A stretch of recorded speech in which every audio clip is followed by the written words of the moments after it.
Vamos a abrir nuestras Biblias allá en el libro de Apocalipsis y vamos a abrirla en el capítulo 2, ¿verdad? Y vamos ahora a empezar el estudio sobre las iglesias. Tenga ahí su Biblia abierta y vamos a Dios en oración. Padre, en el nombre de Jesús, yo te ruego en esta hora, Padre, que tomes este tiempo en tus manos, que uses este tiempo para tu gloria y tu honra, que pongas tus palabras en mi boca. Esconde a tu siervo detrás de la cruz de Cristo y detrás de tu Espíritu Santo. En Cristo Jesús. Amén. Pueden sentarse. Bien, vamos a seguir adelante con este hermoso libro que es Apocalipsis, y hoy vamos a estudiar a Jesús como Jesús y la iglesia. Y la primera iglesia que nos toca estudiar en esta hora es la iglesia en Éfeso, la iglesia en Éfeso. Pero antes hagamos un pequeño recuento.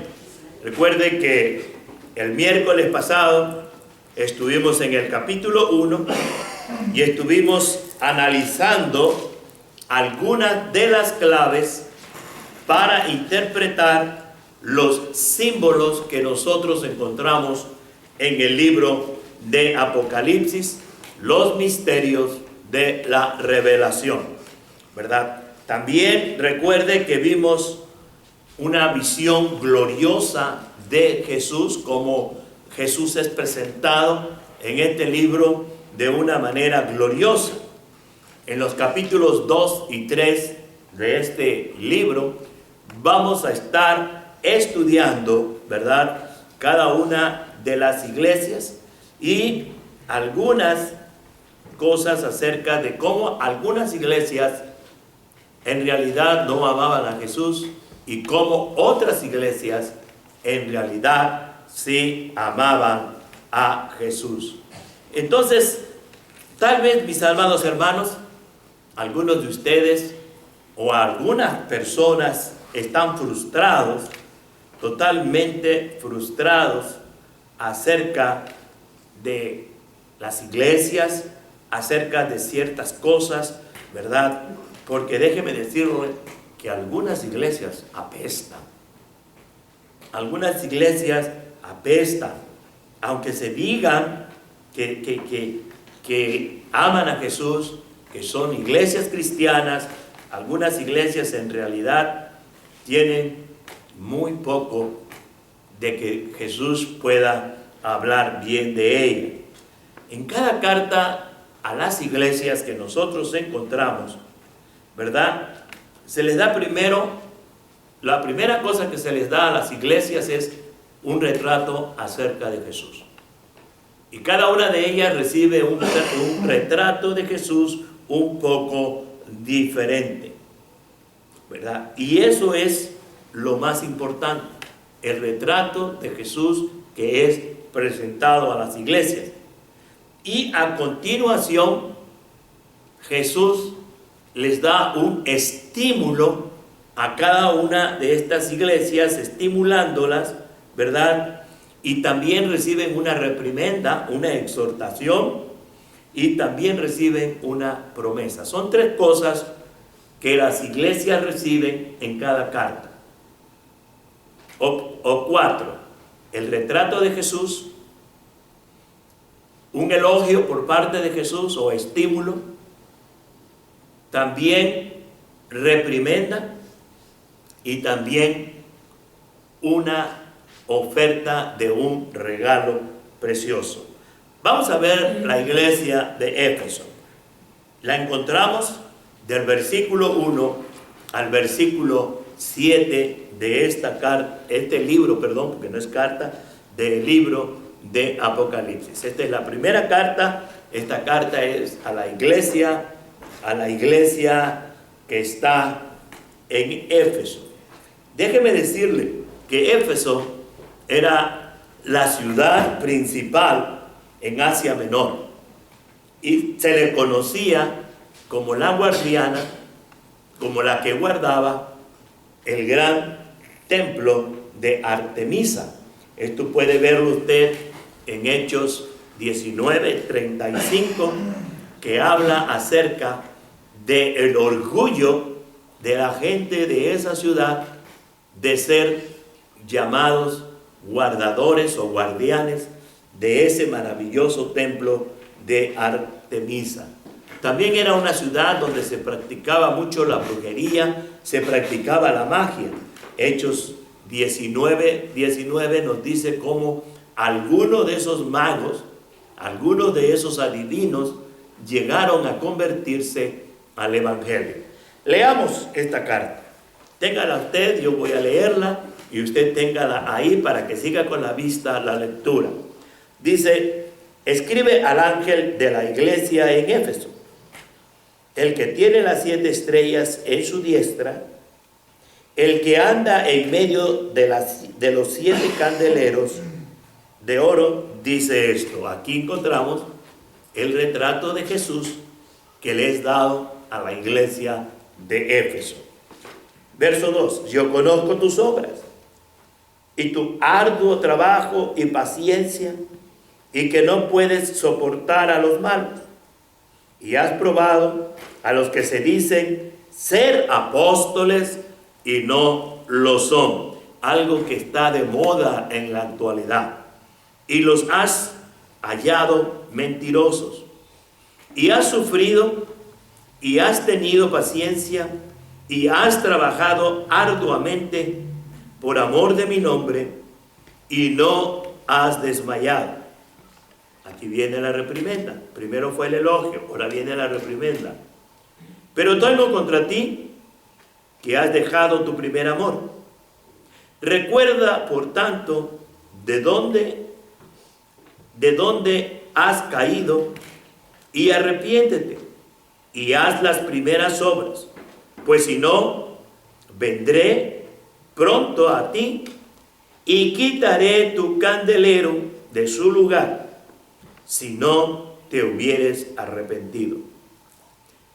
Pero tienes esto, otra vez elogio, que aborreces las obras de los nicolaitas, las cuales yo también aborrezco. El que tiene oído, oiga lo que el Espíritu dice a las iglesias. Al que venciere, le daré a comer del árbol de la vida, el cual está en medio del paraíso de Dios. Ok. Esta es una iglesia bastante buena, pero que tiene una cosa negativa. Y déjeme decirle que cada iglesia tiene un ángel. Pero aquí, hermanos, tenemos bastantes ángeles. Personas dispuestas a servir a los demás, personas dispuestas a dar su tiempo. Una iglesia bendecida. Una iglesia bastante, pero bastante bendecida. Ahora, también aquí se nos dice que todos tenemos una relación personal con Jesús. Pero así como tenemos una relación personal con Jesús, también tenemos una misión que cumplir. Cada uno de nosotros tiene una misión. Y esta misión es compartir el Evangelio con aquellos que no conocen a Jesús. Tenemos una relación personal con Jesús, pero también tenemos una misión. ¿Cuál es el aliento que Jesús le da a la iglesia de Éfeso? Primero le dice que conoce sus obras. Yo conozco tus obras.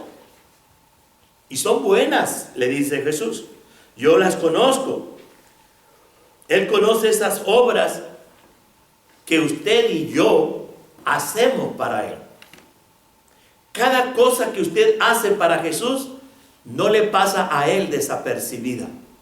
Él conoce perfectamente cada obra que hacemos para Él. Y una cosa que Él quiere, mis hermanos, es que no nos cansemos. Es que no dejemos de hacer esas buenas obras para Él. Él quiere que no te canses. Él quiere que estés activo haciendo esas obras para Él. Esto, mis amados hermanos, era y es en la actualidad un creyente bíblico.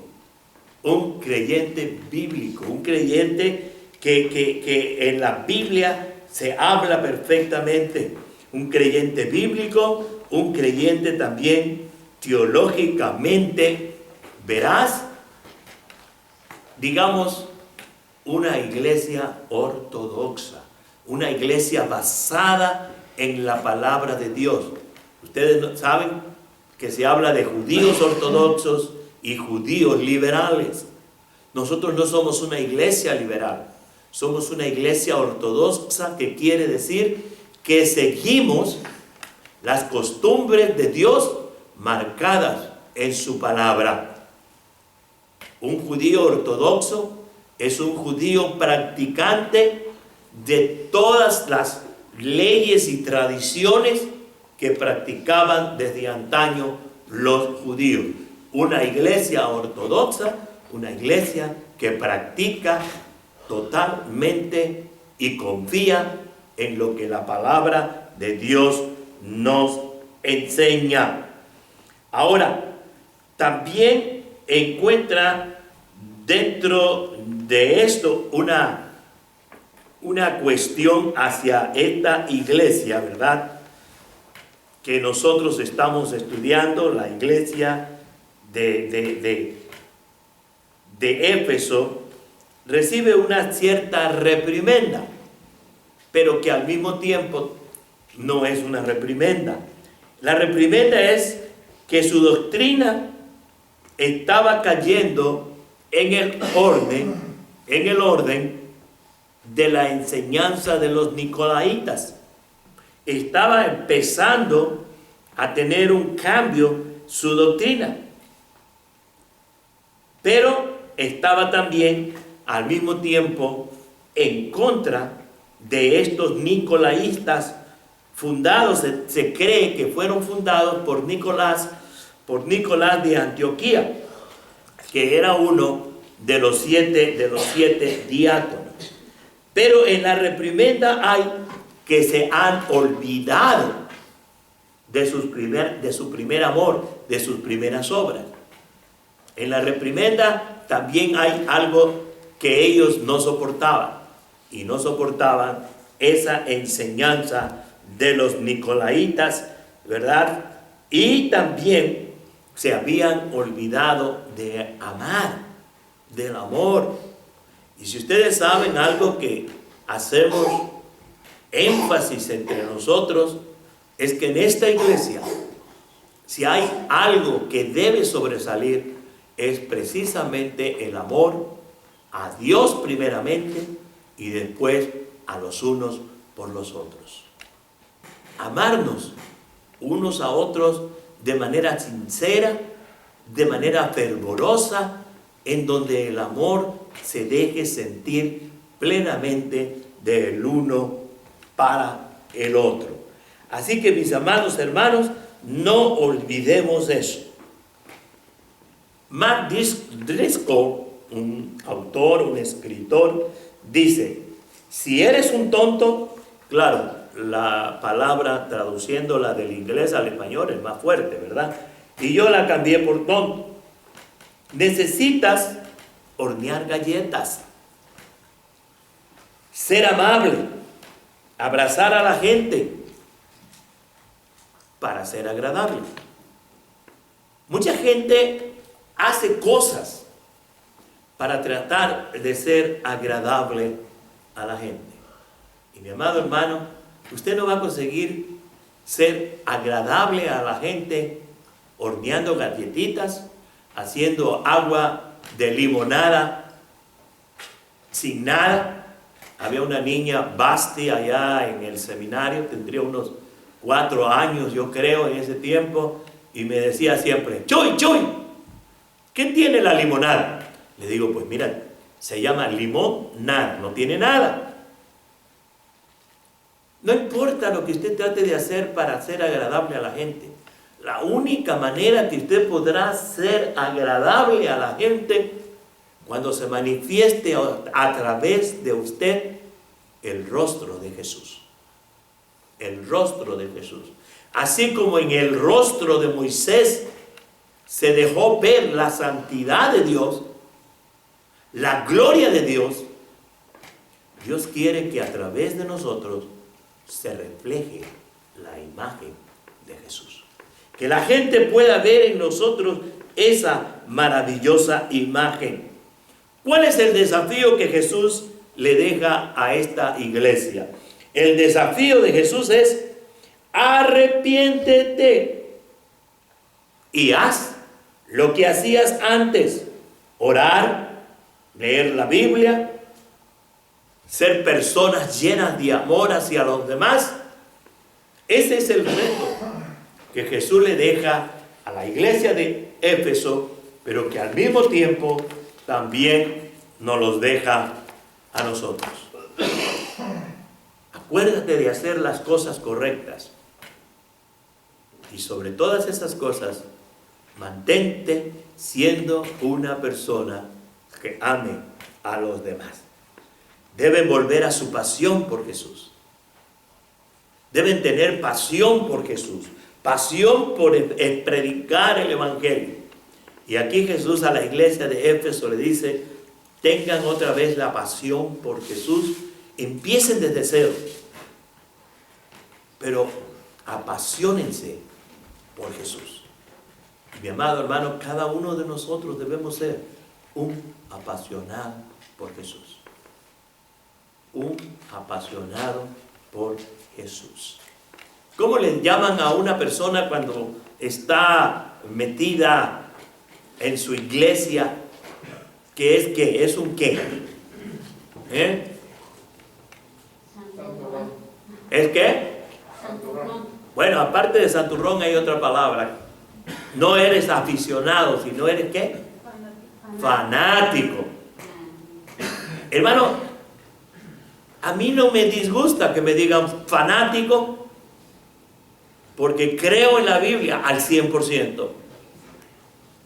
A mí no me disgusta eso. Y me han llamado fanático. Y me han llamado fanático. Porque saben que para mí la Biblia es el único libro en el que creo que encuentro la verdad completa y la verdad total. Sea fanático de Jesús. No importa que la iglesia le diga fanático, pero sea verdaderamente no tan solo un fanático, sino alguien que vaya aún mucho más. Ahora, Jesús felicitó a esta iglesia, ¿verdad? Y así dice un escritor: por el trabajo loco de los nicolaitas. Pueden odiar los grupos que enseñan y predican doctrinas erróneas. Esos que lo único que hacen es beber Kool-Aid, y aparte de beber Kool-Aid, esperan cometas que desciendan del cielo. No, céntrese en la doctrina que está en la palabra de Dios. Céntrese en esa doctrina. Siempre he deseado y anhelado que las iglesias donde pastoreo, la Biblia sea siempre el centro de la enseñanza en estas iglesias. Todas las iglesias necesitan escuchar lo que está diciendo el Espíritu Santo hoy. Necesitamos estar atentos. Necesitamos abrir nuestros oídos espirituales para escuchar lo que el Espíritu Santo nos quiere decir a usted y a mí cada día. No cierre su oído espiritual. Abra su oído espiritual para escuchar lo que el Espíritu Santo le quiere decir hoy. ¿Y cuál es la promesa a esta iglesia? La promesa a esta iglesia es que al que venciere, le dará a comer del fruto del árbol de la vida, que se encuentra ¿dónde? En el paraíso de Dios. Esta es la iglesia de Éfeso. Este es el retrato de Jesús. Aquí está la reprimenda, aquí está el elogio, aquí está el estímulo y también está la maravillosa promesa que Dios quiere darnos a cada uno de nosotros. Y vean que estas 7 iglesias que se están estudiando aquí se encuentran precisamente en el continente asiático. En el continente asiático. Ahora, mis hermanos, viene otra iglesia, Esmirna. Mi sueño es que esta iglesia sea como la iglesia de Esmirna. ¿Dónde estaba Esmirna? Al norte de Éfeso. Al norte de Éfeso. Y era una de las grandes ciudades de la provincia de Asia. Era una gran ciudad, Esmirna. Ahora, en este lugar había o era un lugar de culto al emperador. Tenía un templo hermoso que había sido hecho o dedicado a Tiberio. El templo dedicado a Tiberio, lugar donde vivían muchos judíos hostiles precisamente al cristianismo, y se dice que estos judíos fueron los que incitaron al gobierno romano para matar en la hoguera o quemar en la hoguera a Policarpo. Al rato les daré una biografía de Policarpo. Así que Esmirna fue una iglesia buena, totalmente buena. Jesús no tenía nada malo que decir acerca de ellos. En el mundo hay buenas iglesias. Hay buenas iglesias que son alabadas por Dios, que no se han vuelto hacia ciertas doctrinas incorrectas. Y yo les digo, hermanos, porque para mí ustedes son una buena iglesia, les digo, no sean vanidosos debido a las experiencias pasadas. No se sientan como que ya hicieron lo que tenían que hacer. No se sientan satisfechos debido a las experiencias pasadas. Busquemos nuevas experiencias con Jesús. Busquemos nuevas cosas que Dios quiere que nosotros hagamos para Él. Así que vamos a los versos 8 al 11. Ahí en Apocalipsis.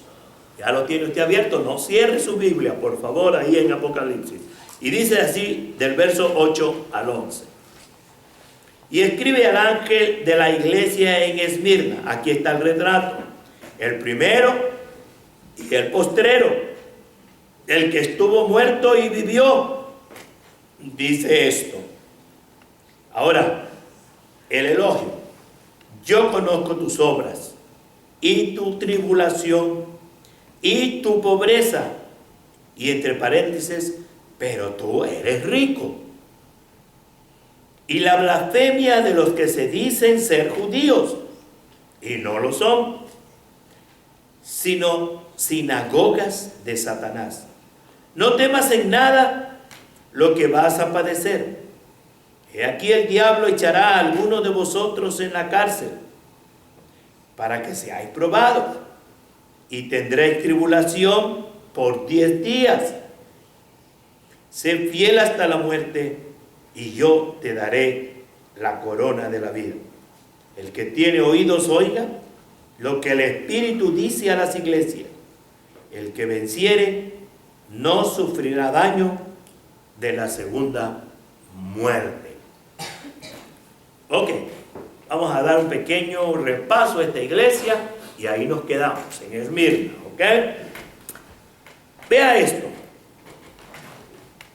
Jesús alienta a la iglesia con su misma experiencia. Él dice, el que murió, pero está vivo, dándole a entender a la iglesia, no importa lo que te hagan, no importa que te maten, pero tú vivirás y vivirás para siempre. Con su propia experiencia alienta a esta iglesia perseguida, recordándoles que lo habían matado a él, pero que él no estaba muerto, él había vuelto a la vida. Déjeme decirle que solo porque alguien diga que sirve a Dios, no hay seguridad de que en verdad esté sirviendo a Dios. Por ejemplo, estos judíos que se decían ser judíos, en realidad eran todo menos judíos. Dice Jesús que sus sinagogas, o sea, lugar de culto, eran sinagogas de Satanás. Se reunían para adorar a Satanás y no para adorar en realidad al verdadero Dios. O al verdadero Dios. Ahora, solo porque eres cristiano, no pienses que no vas a pasar a través de pruebas y tribulaciones. Por eso hay muchos cristianos que cuando viene una prueba a su vida, que cuando viene una tribulación a su vida, ¿y por qué yo? Yo soy cristiano. No pienses que simple y sencillamente que porque eres cristiano no pasarás por tribulaciones. Ve a Esmirna, una iglesia, podríamos decir, casi perfecta. Jesús no encontró nada que reclamarles. Pero pasaron tribulaciones, pasaron pruebas, pasaron dificultades. Ahora, hay una cosa, que cuando las dificultades o las pruebas vienen a nuestra vida, no las soportamos nosotros solos. Jesús las soporta con nosotros. Y Él nos da el ánimo, y Él nos da la fuerza, y Él nos da la fortaleza. Yo he escuchado a infinidad de cristianos que dicen, si Jesús no estuviera conmigo, yo no hubiera podido pasar esta prueba. Yo no hubiera podido soportar esta prueba. Esa es la actitud del cristiano. No preguntarse por qué, sino saber que en la prueba Jesús está con él. En la prueba Jesús está con él. La promesa: si naces una vez, morirás 2 veces. Dice, yo te salvaré de la muerte segunda. El que nace una sola vez, muere 2 veces. Pero el que nace 2 veces, muere una sola vez. Solo la muerte física. Y tú te preguntarás, ¿cómo se puede nacer 2 veces, pastor? Acuérdate que fue la pregunta que Nicodemo le hizo a Jesús. ¿Cómo se puede nacer de nuevo siendo viejo? La respuesta es, porque de tal manera amó Dios al mundo, que ha dado a su único Hijo, para que todo aquel que en Él cree, no se pierda, mas tenga vida eterna. Esta es la forma como naces 2 veces. Naces físicamente, biológicamente, y naces espiritualmente. Naces del cielo, naces del cielo, cuando haces de Cristo el Señor y Salvador personal de tu vida. Eso es nacer 2 veces para morir solo la muerte física y no la muerte espiritual. ¿Quién era Policarpo? Él es un mártir. Yo creo que es el segundo mártir del Evangelio, porque recuerden, el primero fue Esteban. Policarpo era pastor de la iglesia en Esmirna. Él fue acusado de muchas cosas. Se dice que fue discípulo de Juan, fue un discípulo de Juan. Y este Policarpo fue acusado de eso, de ser cristiano. El procónsul que estaba en Esmirna le dijo a Policarpo: Policarpo, te recomiendo algo. Arrepiéntete de ser cristiano y así te salvarás de morir. Y Policarpo dijo: tengo 86 años, así que imagínense qué edad tendría, de estar sirviendo al que me salvó. Y lo hago por la gratitud de la salvación que me dio. ¿Crees que es justo ahora negarlo? No, no lo negaré, aunque me mandes a la hoguera. Y el procónsul le dijo: Policarpo, ¿no tienes cuidado de tu vida? ¿No tienes cuidado de que ya eres una persona grande? Renuncia a ser cristiano y te prometo que no te matamos. Y él le dijo: aunque me mates 100 veces, nunca negaré mi fe en Jesús. El procónsul se levantó enojado y dijo: pueden ver que él mismo está deseando la hoguera, así que tómenlo y amárrenlo para que sea quemado este mismo día. Y Policarpo, mis amados hermanos, le dice al procónsul: haga usted lo que quiera. Así que envió el heraldo a proclamar 3 veces en medio del estadio que él había profesado por sí mismo ser un cristiano, y por lo tanto ellos lo condenarían a ser quemado en la hoguera. Y esto fue lo que Policarpo dijo: oh Padre, te bendigo porque me has contado digno de recibir mi parte entre los mártires. Y déjeme decirle una cosa, que entre los mártires del Evangelio, él pronunció esta palabra: amén. Palabra que quiere decir verdad o verdadero. Y una vez que terminó de decir la palabra amén, la hoguera fue encendida y él murió quemado. Y él murió quemado. Entonces dejaremos, que hay que orar, a eso venimos y no quiero quitar ese tiempo. Estudiaremos la iglesia de Pérgamo la semana próxima. La semana próxima oraremos sobre la iglesia de Pérgamo. Así que dispongámonos en estos momentos a